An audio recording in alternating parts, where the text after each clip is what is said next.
Let me ask you something. Most project managers never stop to ask themselves, when things feel even slightly off on the project, do you move closer because that's a real risk or because you're afraid of what might happen if you don't? Because see, that is where the line between oversight and actual control actually lives, not in your processes, not in your tools, but in what you assume about your people before anything goes wrong. I remember walking into the project where on paper, as we all know, everything looked bulletproof. The plan was already approved. Milestones were set. Roles, well, they were crystal clear. But because the stakes were high, I didn't just provide oversight. I scheduled quick daily syncs. I CC'd myself on every minor vendor thread. And without realizing it, the team stopped looking at the project goals and started turning to me for attention. My presence became the quality gate. Then data shifted. Updates became suspiciously polished. The messy early warning risks disappeared, not because they weren't solved, or I should say, not because they were solved, but because no one wanted to integrate before they had the answer. See, ironically, I was less informed than when I started. Thought I was being responsible. Matter of fact, in reality, I was just a bottleneck in a nice suit. That's when it clicked. Nothing in the process was actually broken, but trust was quietly, secretly being replaced by permission. That's the difference between oversight and control. And that's what we're breaking down in today's episode. Principle number 1, oversight assumes competency until proven otherwise. Control assumes failure up front. Oh, I like this. This is going to be a good episode for you today, family. See, when I talked about being thorough, was really me assuming something was going to actually go wrong, which is not a good thing. But you have to understand, oversight starts with trust. Control starts from fear. When you assume competency, your leadership posture is calm, curious, and measured. When you assume failure, your posture becomes a little rigid, a little tight, more reactive instead of proactive, and most of all, we know it, that project manager, intrusive. Why is this important? Your team responds to what you believe, not what you say. I will remix this if you don't do anything from today's episode. This is one of those why it's important type moments you want to write down. Your team responds to what you believe in, not what you say. Suspicion shows up long before micromanagement does. Experiment with these actionable tips. Before stepping in, I want you to ask one question. What evidence do I actually have that this is an actual risk? Next one, separate risk signals from anxiety signals. They may feel a little similar, but they are definitely different. Here's my professional advice.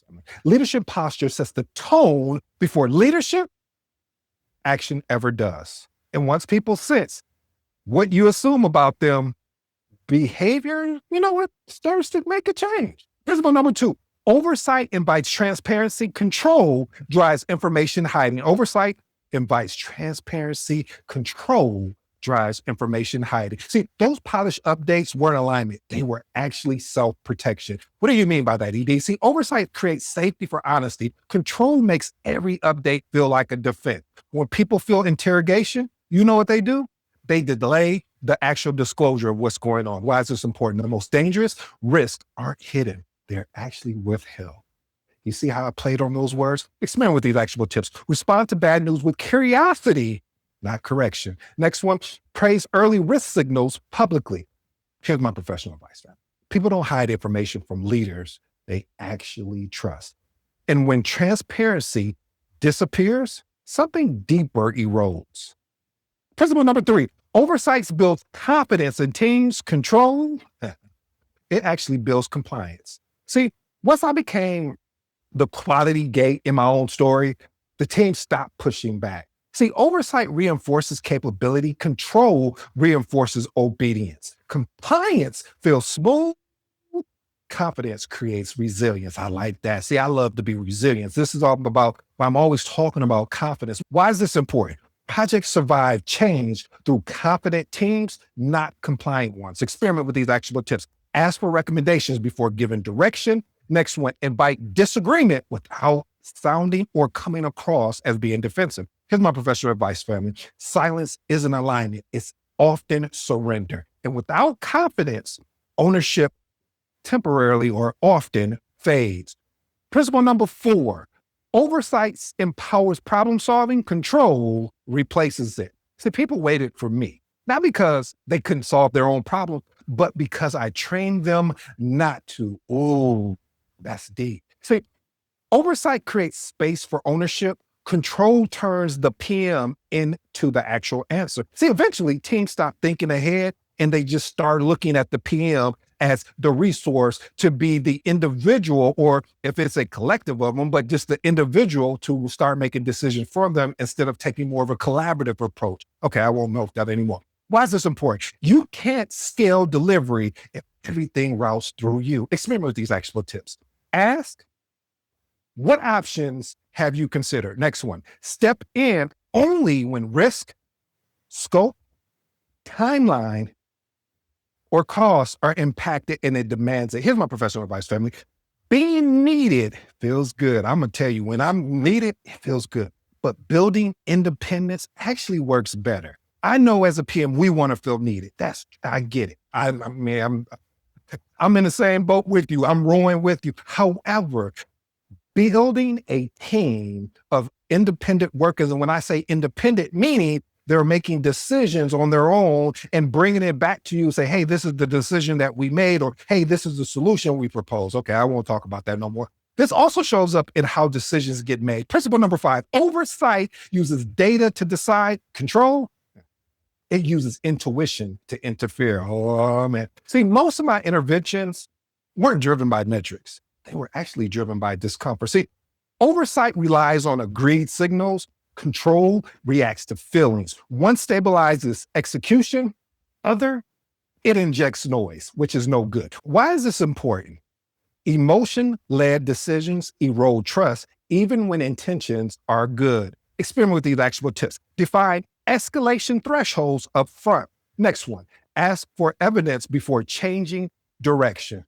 Here's my professional advice, family. Data doesn't remove judgment. It disciplines it. See, once decisions are grounded, execution becomes a little bit more clear. Principle number 6, oversight measures progress, control monitors activity. I like that. See, everyone looks busy, but outcomes didn't improve. Again, I'll say that. Everyone looks busy. The outcomes didn't improve. Oversight tracks milestones and results. Control tracks motion and visibility. See, one drives delivery, the other drains energy. I want you to think about that for a minute, family. See, why is this important? See, busy teams burn out faster than focused teams ever will. Experiment with these actionable tips. Anchor updates to outcomes, just not efforts. Next one, cut status asks that don't inform a decision. Here's my professional advice, family. If an update doesn't change a decision, question why it exists. And you'll know over time, these habits compound. Principle number 7, oversight creates accountability. Control, well, it creates dependency. See, people start asking permission, not taking ownership. Oversight reinforces responsibility. Control conditions hesitation. Dependency isn't accidental. It's actually trained. Why is this important? Accountability scales. Dependency collapse when you, the project manager, is unavailable. Experiment with these actionable tips. Push decisions to the closest accountable role. Next one, clarify decision rights, explicitity. Here's my professional advice, family. If everything needs your approval, you have now become the bottleneck, the constraint. Let's bring this full circle. Principle number 8, oversight trusts the plan, control second guesses it. See, if the plan was solid enough to approve, why did it suddenly need constant permission to run? See, oversight allows execution within guardrails. Control reopens decisions unnecessarily. See, one builds momentum, the other, as we know, it erodes confidence. Why is this important? Second guesses signals doubt, even when unintended. Experiment with these actionable tips. Let plans run unless new data changes the risk. Next one, treat deviation as a learning and not a failure. Here's my professional advice, family. Trusting the plan is disciplined leadership, not passivity. Here's the truth, family. Oversight isn't absence. Control isn't leadership. The difference is subtle, but very expensive. See, they blur the identity line. Do you lead from trust or do you lead from fear? Because see, your team already knows that answer that I just asked the question of, you. So if this resonated with you, don't just pass through it. Choose one principle, practice it intentionally this week. And if you know a project manager who is questioning themselves right now, send this their way. And for those ready to build confidence, judgment, leadership, depth over time, you'll find my mentorship and coaching link within the description. I go by the name AD. For all you smart and intelligent folks out there, hey, listen, that just simply means that. Until next time.